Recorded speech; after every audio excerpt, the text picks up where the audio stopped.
Tonight, abortion pill outcry. Are we gonna back down? No! The Supreme Court decision set for this week on the Biden administration's request to preserve FDA approval of Mifepristone.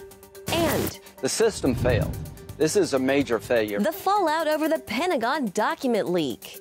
Plus, space power. And the Space Force is here to protect our American interest and to preserve freedom in space. The military's mission to protect and defend the domain above.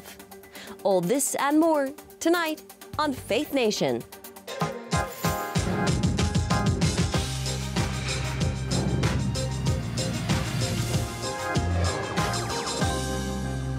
The battle over access to an abortion pill now in the hands of the Supreme Court. Good evening in Washington, I'm Jenna Browder. Justice Samuel Alito has put on hold lower court rulings that restricted access to the pill until the High Court can hear the arguments. The High Court will consider whether to grant the Biden administration's request to preserve FDA approval of Mifepristone. District Judge Matthew Kaczmarek issued a stay earlier this month to bar the prescription and distribution of the pill, saying the FDA has improperly rushed the drug's approval process 2 decades ago. An appeals court partially reversed that ruling, forbidding a challenge to FDA approval, but said the drug can no longer be sent via mail and is only available to women up to 7 weeks pregnant. I think the radical abortion policies of the Biden administration are wrong. But at the end of the day, we're a rule of law nation, and let's see what the Supreme Court does with this. But the decision by the Biden administration, Jonathan, to allow the pill to be sent through the mail violates an existing statute on the books. And Justice Alito's hold order expires at 1 minute before midnight Wednesday, so the court is expected to release its decision on any future stay later this week. And tonight we're joined by Nathan Gonzalez, editor and publisher of Inside Elections and a Faith Nation contributor. Nathan, good to see you. So the issue of abortion has both sides fired up, and we know it's a major fundraiser for candidates. As we look to 2024, how do you see this playing out? Well, if we look back not into the distant past of 2022, and it was a very motivating issue for Democratic voters. It helped close the enthusiasm gap between Republican voters who were already excited about the midterm elections, about voicing their disapproval against President Biden and Speaker Pelosi and liberalism and wokeism and all of that, that the Dobbs decision and the subsequent fallout, including states going further in restricting access to abortion, that energized the Democratic base. And so when you have a ruling like this judge ruling and then the future ruling by the Supreme Court, or you have moves such as Governor Ron DeSantis in Florida making other moves to restrict access to abortion, that just continues to, I guess, fan the flame or fuel the fire under the Democratic Party that is this abortion issue, because it's no longer theoretical. Like for decades, Democrats were fearful about abortion access being taken away, and now there are multiple events that keep happening that are restricting that access, and that is part of who the Democratic Party is. And so I expect it to be a top issue in 2024. I think the economy and jobs are going to be number one, but I think abortion will be a top issue as long as we continue down this path. Now, Republicans walking a very fine line on the issue of abortion. They're split. Some want it banned outright. Others want a more moderate approach with exceptions for rape and incest and a ban only after a certain number of weeks. Nathan, how significant is this division within the GOP? Well, you're right, Jenna, that by and large, almost all Republicans are against abortion and don't want it. But there are variations in what does that look like in terms of policy. And where I think it could get sticky from an electoral perspective is if some Republican members, current sitting members of the House or senators, if they don't want to go as far as restricting all access, does that prompt a primary challenge in their district or in their state where those primary voters or other candidates say, no, we need to go further in restricting access to abortion because it is so it's so against the morals and beliefs of who they are personally and as a party. So I think that this is tricky because independent voters showed in 2022 that they don't want the policies that go as far in restricting access as what some Republicans are promoting. All right, Nathan Gonzalez with Inside Elections. Always good to see you. Thank you, Nathan. Thanks, Jenna. Well, for one Mississippi couple, the abortion debate comes down to one thing: saving the lives of the unborn. That's what drives their mission to bring pregnancy care to some of the poorest areas. Brody Carter reports on how they're using an RV to transform a region. This is a mobile pregnancy center. It's ministering and sharing the gospel with women right here in the Mississippi Delta region. It's also sharing hope and compassion with those who would otherwise be hopeless. And at a certain point, we heard the Lord just say to us, "You do it." Guided by faith, Pastor Joseph Parker and his wife, Brody, acted on that call and raised nearly $200,000 to purchase an RV for helping pregnant women in the Delta choose life over abortion. One of the priority goals, of course, is to share the gospel and to do discipleship work. We provide free ultrasounds, free pregnancy tests. After the Supreme Court ended legalized abortion across America, handing the decision to the states, the procedure became illegal in Mississippi. That includes the use of abortion pills, which is punishable by up to 5 years in prison. Still, those pills are easily accessible by mail or other means. A goal that we hope to have soon is to be able to be a facility that provides something called abortion pill reversal. Even after women have begun the process of aborting their child chemically, it can be reversed, and actually with great success it often is if caught within the first 24 to 48 hours. The Parkers and their RV joined ICU Mobile, which supports mobile pregnancy units serving more than 40 cities across 21 states. The organization's data shows 4 out of 5 women who enter an ICU mobile pregnancy unit will choose life. Since 2004, they've reached over 18,000 women who've chosen life after seeing their baby on ultrasound, and over 1,400 women have dedicated their lives to Christ. The Mississippi Delta has some unique challenges across the board. Those include being in a state scoring high in the categories of poverty and mortality rates for both birthing mothers and infants. I really believe that the church brings the answer to all these problems, because really every problem is spiritual in nature first. The mobile center will begin serving the cities of Greenwood, Greenville, and Starkville, where a main focus will be on the campus of Mississippi State to give female students the chance to think twice before abortion. So having a pregnancy clinic where a young woman can come and be counseled to let her know this is not the end of the world, there's hope, there are ways where we can help get you through this. Parker hopes to also connect moms with a local church to help with long-term care after their baby is born. Abortion is never a good option because 100% of the time it results in the death of a precious child. Reporting in Greenwood, Mississippi, the Delta region, Brody Carter, CBN News. All right, thank you, Brody. Well, the clock is ticking on the nation's debt ceiling. House Speaker Kevin McCarthy traveling to Wall Street today to pitch his plan, a 1-year debt limit increase that cuts domestic spending. The GOP pointing to the more than $31 trillion national debt. Rather than face the facts, this president has embraced a fantasy that debt doesn't matter, that money can always be created out of thin air, and that the solution to higher prices caused by reckless spending is just higher taxes.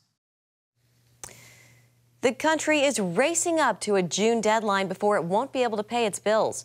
This afternoon, Senate Majority Leader Chuck Schumer called on Speaker McCarthy to stop playing political games with the debt ceiling. Well, among the division that's so widely seen across America, there is hope. Reverend Samuel Rodriguez, the president of the National Hispanic Leadership Conference, says he believes God is moving in a new generation. Heather Sells has more on that.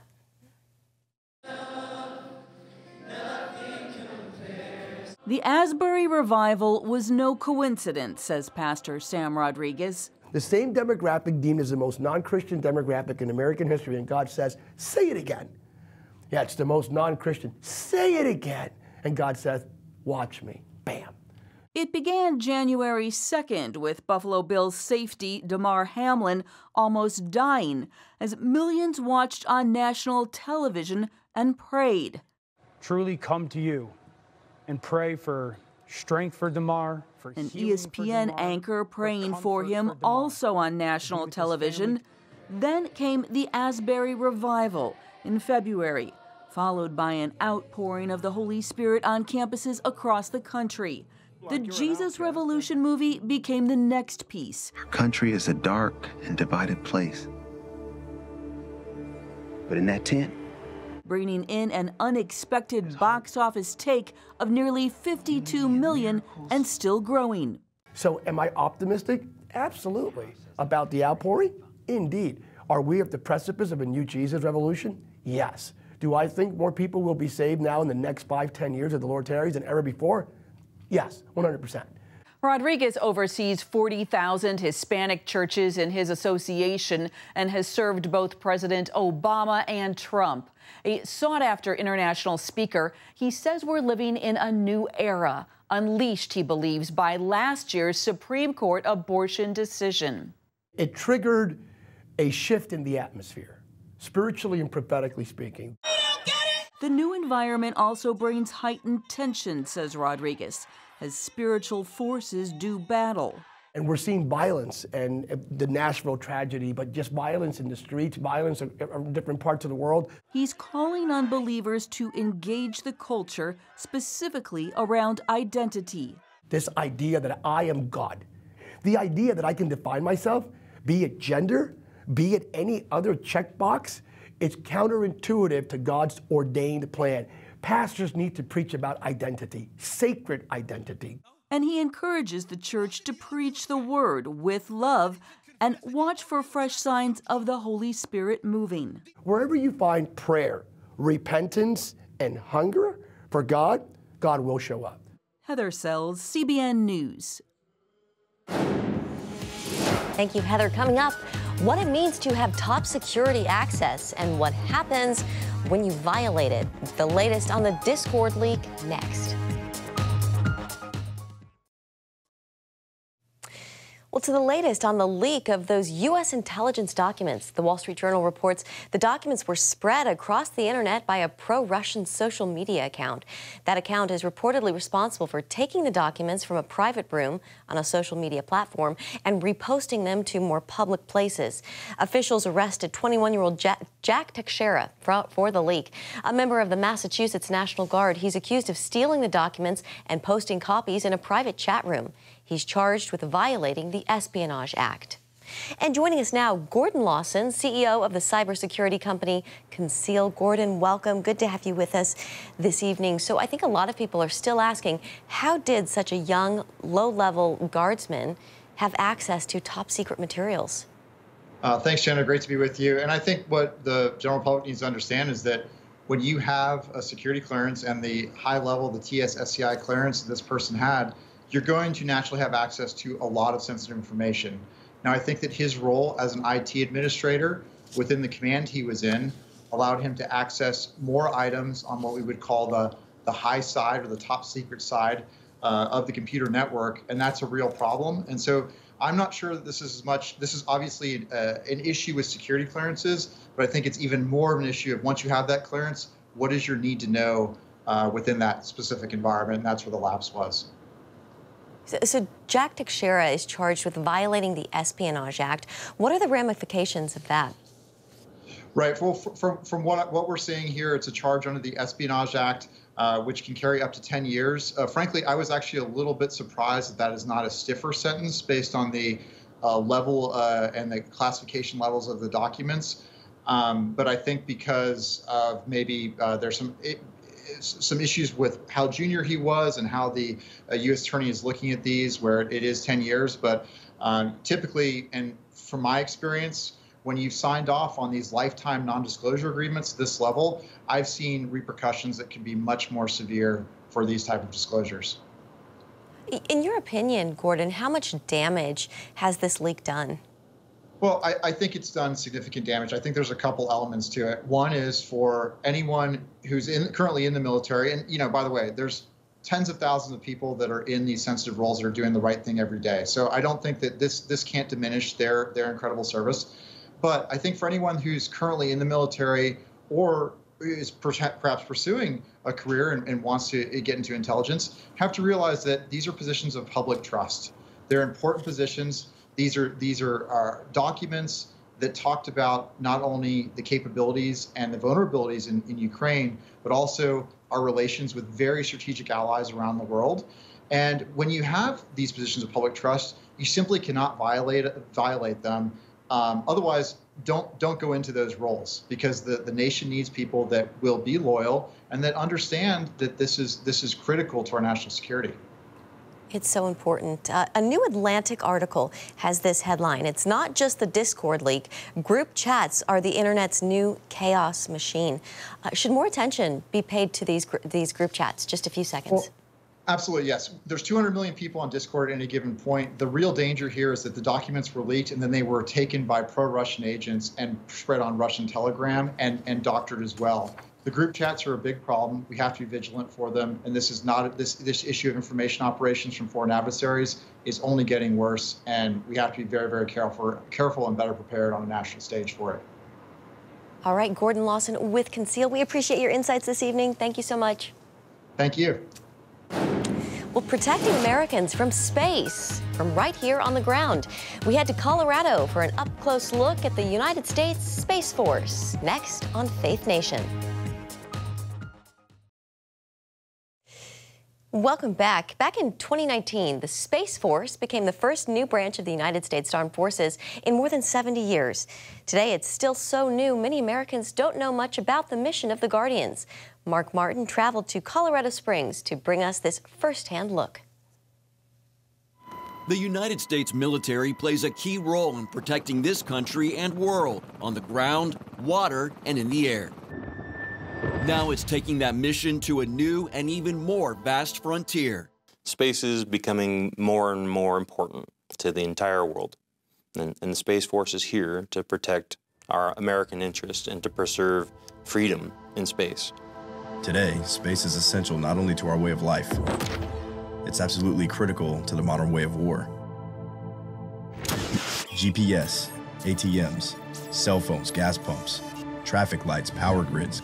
I'm here on the ops floor of the 22 Space Operations Squadron, and the map behind me shows 7 remote tracking stations, which are equipped with antennas to enable space access. We facilitate everything from space launch to disposition of end-of-life satellites and everything in between. Major General Sean Bratton oversees the Space Training and Readiness Command. He sees this new branch as critical to America's future. We've always flown these spacecraft. We didn't just invent them all with the stand of the Space Force. We flew them as part of the Air Force. But there's been change recently. We've really seen potential adversaries move into the space domain, begin to threaten our capabilities. And I think that drove Congress to think through and finally decide to enact or create a new service specifically focused on the space domain. The service's uses of its spacecraft include communication, GPS, and more military-specific needs. The missile warning spacecraft, for example, so we can look and observe missile launches around the world, primarily to warn the joint force. Bratton confirms the greatest threats in this arena are China and Russia. Both have considerable space capability. We see them testing weapons now in the space domain, which is new behavior in the past kind of 10 to 15 years. And so I think that gives us cause for caution and causes us to really think about how do we protect and defend our capabilities in space. Brad Bowman serves as Senior Director of the Center on Military and Political Power at the Foundation for Defense of Democracies. He says the space domain is hotly contested. Even as China and Russia are fielding capabilities, combat capabilities in space to take out our satellites, they're simultaneously trying to take steps at the United Nations to bind our ability or to constrain, limit, reduce into our ability to do the same thing. It's good old Soviet hypocrisy at its best. Lieutenant Colonel Brian Day oversees around 400 Space Force Guardians and government civilians operating close to 30 military communication satellites. Whether it be operations in the European theater, the Pacific theater, in the Middle East, we're supplying all of the communications to ensure that all of those soldiers, sailors, airmen, Marines, and Guardians that are in harm's way have absolutely uninterrupted communications to execute their mission. Part of the training here focuses on enhanced technical education. Lieutenant Colonel Ryan Durand is the provost of the National Security Space Institute, which incorporates virtual reality and augmented reality into the curriculum. Allow students to have more of a hands-on approach to what is inside of a satellite. What does it look like? What do orbits look like? This virtual reality simulator allows the students to move in orbit. It helps them to visualize what actually happens when they send commands to a real-life satellite from the Earth. I also got to try my hands at augmented reality. So like in a class, you can just like expand it, you can contract it, you can look at the different dimensions of it. Basically, it causes the coursework to come alive. Exactly. Another aspect of preparing Guardians involves taking part in war game simulations. If they do not have the opportunity to face a threat in a training environment, when they have to meet the real threat, they're not going to be as equipped. Master Sergeant Joshua Mauser showed us a representation of what's called a direct ascent anti-satellite missile. That is literally just a missile that is launched from the ground with the intention of striking an object that is orbiting in a low Earth orbit.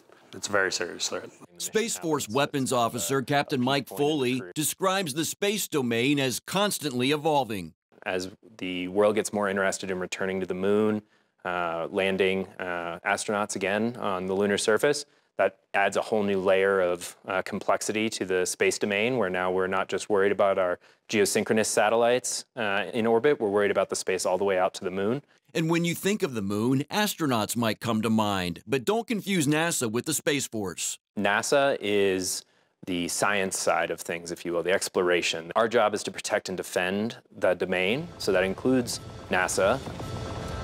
The Space Force motto is Semper Supra, which means always above.